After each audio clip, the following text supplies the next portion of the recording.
Andao hoe na rahantsika ty a tena anisany tena tiantsika amin'ny fomba mitendry arpège sy akôro amin'ny basy. Arao ange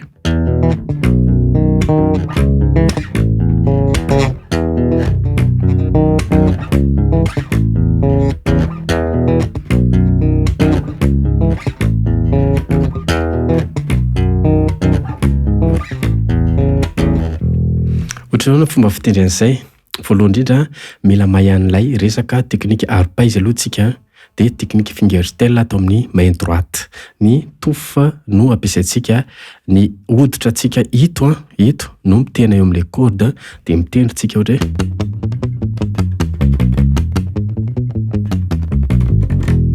dia ohatsika manao quinte octave ohatr'izao. Fanondro fanondro atao parallèle amin'ilay corde ilay fanondro. Tsy ohatr'izao zany fa atao amin'ilay ohatr'izao.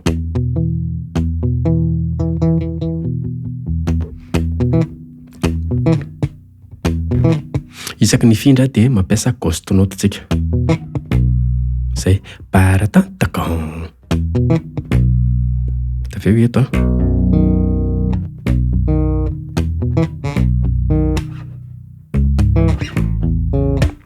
izy avy eo cinquième note.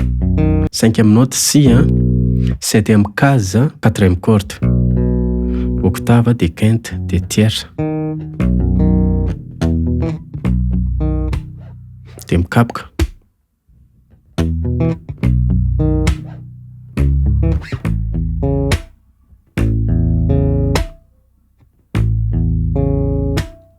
Tapahana ilay feo amin'ny alalan'ilay mikapoka dia avy mikapoka tsika dia miova akôro.